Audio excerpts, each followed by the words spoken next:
souhaite à tout le monde la bienvenue. Je vous parle d'une nouvelle plutôt singulière parce que c'est plutôt rare.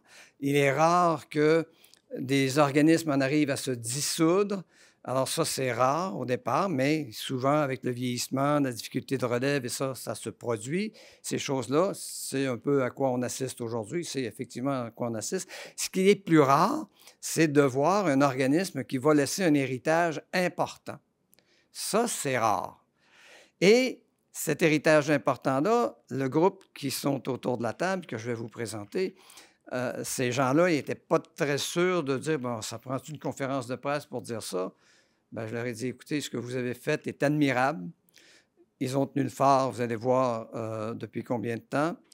Ce qu'ils ont fait est admirable. Et je me disais, non, c'est pas vrai qu'on va vous laisser sortir en petite souris. Vous allez sortir en gloire. J'en profite pour vous présenter les gens du conseil d'administration. Je commence par, il y a les jeunes puis les vieux. Il y a ceux du début. Alors, eux, ils sont là depuis 2013 et même avant. La société Loge-toi est un ESBL qui est né en 2013. Michel va vous en parler un petit peu. Alors, donc, cet organisme-là est né en 2013. Et les trois qui sont ici, à ma droite totalement, ou à votre gauche, c'est ça, à votre gauche, Jacques Hamel, qui est secrétaire, Michel Desfossés, c'est-à-dire René Laroche, qui est trésorier, et Michel Desfossés, qui est président. Alors, eux, ils sont là depuis les débuts. C'est eux autres qui portent la charge, c'est eux autres qui sont allés au combat pour garder l'argent qui était menacé, à un moment donné que le milieu était menacé de perdre. Alors, c'est eux qui ont travaillé fort avec, à ce moment-là, ils avaient Gestion Traversy, qui était un conseiller, qui les a aidés aussi à garder les sous dans le coin. Ils vous expliqueront pourquoi. Alors, et il y a avec eux Marc Poisson, qui siège avec eux désormais. Marc Poisson, Marc, si tu peux te lever. Alors, vous avez Marc qui est au conseil d'administration, Vincent qui est Vincent Desrochers au conseil d'administration, et puis Louis-Philippe Martel-Col, qui, lui, malheureusement, n'a pas pu se rendre ici aujourd'hui. Je vais laisser maintenant la parole au président qui va vous expliquer d'où vient cette société-là, qu'est-ce qu'il a créé, puis pourquoi elle se dissout. Je vais laisser par la suite la parole va être passée automatiquement à Jacques et René. Jacques qui va expliquer comment le partage s'est fait. Alors, comment? Parce que vous êtes 6 organismes qui recevez des sous aujourd'hui. Pourquoi recevoir des sous? Pourquoi seulement 6 plutôt que 20? Bien, si on dit tout de suite qu'il y a beaucoup une question d'impact du montant versé sur l'organisme. Alors, on comprend la dynamique. Et puis, René qui va dévoiler les montants que reçoivent les gens et puis qui va demander aux représentants des organismes de dire un petit mot sur le projet qu'ils ont en tête à ce moment-là. Michel? Bien le bonjour, Monsieur Paulin, représentant du maire, membres des médias, représentantes et représentants des organismes bénéficiaires, mesdames, messieurs, merci d'avoir accepté l'invitation de la Société Loge-toi des Bois-Francs à cette conférence de presse plutôt rare dans son genre. En effet, il n'est pas fréquent qu'un organisme à but non lucratif annonce sa dissolution, encore moins fréquent qu'il laisse derrière lui un capital restant à partager, et encore vraiment moins fréquent de l'héritage en question dépasse le million de dollars, comme c'est le cas aujourd'hui. Pour être plus précis, on parle d'un montant de 1,3 million à partager. Mais avant d'aller plus loin, et pour permettre à tout le monde de bien suivre l'histoire, quelques mots de la Société Loge-toi des Bois-Francs. La société est issue de la Société populaire de logement des citoyens des Bois-Francs, créée en 1977 par l'abbé Raymond Roy et Jean-Guy Morissette. En gros, il s'agissait d'un organisme à but non lucratif qui offrait 48 logements à prix modique sur la rue Bérubé-Victoriaville. Malheureusement, celle-ci connaîtrait des difficultés financières majeures qui inciteront la SCHL à intervenir et à confier à la gestion d'abord à la Société de gestion Lionel Traversy, puis en 2013 à la Société Loge-toi des Bois-Francs. Mouvement créé. Soutenu par l'entreprise de gestion Traversy, la nouvelle société avait pour mandat de redresser la situation. Toutefois, considérant le niveau d'endettement des logements citoyens et les travaux de rénovation à réaliser, la tâche s'avéra impossible. Les immeubles ont donc été vendus. Le produit de la vente a rapporté 1 million de dollars. Normalement, celle-ci devait être retournée aux bailleurs de fonds qui était la SCHL et au gouvernement fédéral à partir de subventions diverses. Mais le CA de l'époque et la gestion le Traversy voyaient les choses autrement. Ainsi, à force d'arguments et de négociations, ils ont fini par convaincre les autorités cédées à céder le produit de la vente à la société Loge-Toi en vue de projets futurs non précisés. C'est cette somme et les intérêts cumulés depuis qui a annoncé sa dissolution lègue aujourd'hui à 6 organismes héritiers. Cela dit, mis à part quelques interventions ponctuelles entre 2013 et aujourd'hui, la société est surtout venue en aide au projet Habitation Vic dédié au logement adapté.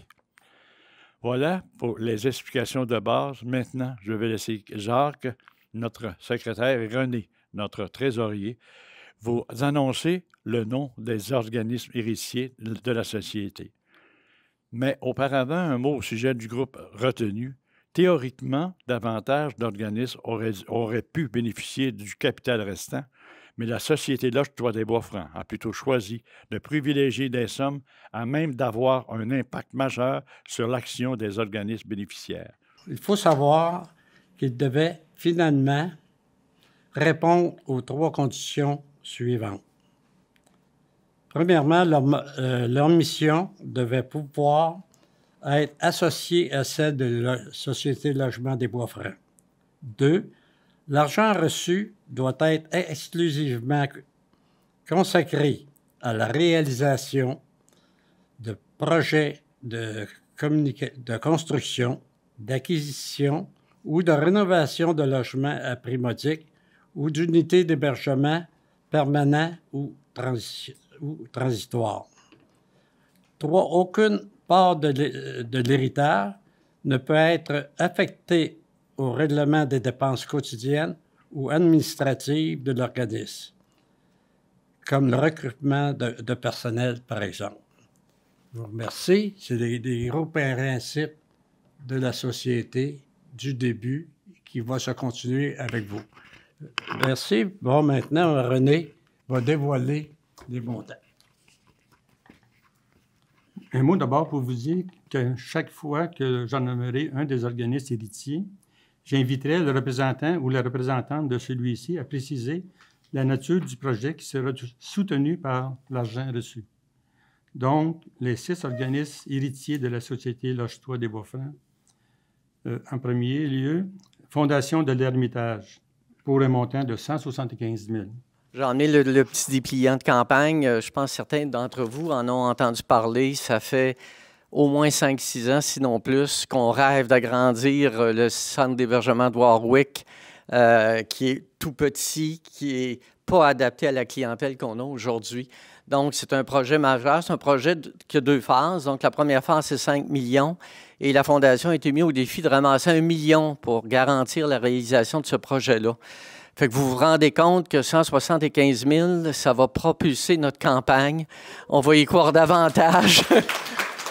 En deuxième lieu, le montant octroyé est à Innov Habitat Victo pour un montant de 500 000. Innov Habitat Victo, qui a vu le jour il y a de cela un peu moins d'1 an et demi, qui a été créé pour la création de logements abordables sur le territoire. Fait qu'on parle vraiment de construction. Sécuriser du logement abordable, on sait que dans les dernières années, il se perd, non seulement il ne se construit pas, mais il se perd, en tout cas, une centaine de logements abordables sur le territoire par année. Donc, le but vraiment de faire des acquisitions de logements abordables pour sécuriser le prix, puis souvent leur redonner un peu d'amour là, pour s'assurer que les gens vivent dans des lieux salubres, sains. Donc, c'est vraiment une visée. Maintenant, un montant de 50 000 $ est attribué à l'Amitant des Bois-Francs. Et avec grande surprise que l'Amitant a reçu l'annonce de ce beau montant qui va servir en fait là, à rénover et aménager confortablement et sainement là, les unités de logement pour les répits, pour les personnes à besoins particuliers. Donc, un grand merci. À la Maison Roy, nous attribuons un montant de 200 000 $. Ça fait longtemps qu'on pense à développer un projet d'appartement supervisé. Puis là, ça va nous donner vraiment le bon coup de pouce là, pour offrir des appartements décents à ces jeunes-là, puis leur permettre, de quand ils quittent la maison Raymond-Roy, avec les acquis qu'ils ont, au lieu de retourner dans la précarité parce qu'ils n'ont pas accès à un appartement là, décent, qu'ils se retrouvent, même après avoir acquis des belles compétences, après un séjour de 3, 4, 5 ou 6 mois, à retourner squatter le divan d'un ami, bien là, ils vont pouvoir, après s'être stabilisés en hébergement, avoir accès à un logement pour continuer à développer des acquis. Là. On espère le plus rapidement possible là, à un beau projet d'appartement supervisé. Merci. À la Maison Véro-Louis, nous allouons un montant de 175 000 $. Nous, le projet de la Maison Véro-Louis, c'est un projet de milieu de vie pour autisme que la Fondation François Bourgeois fait en partenariat avec la Fondation Véro et Louis. Donc, le pavillon Victoriaville, on souhaite creuser la terre dès l'an prochain.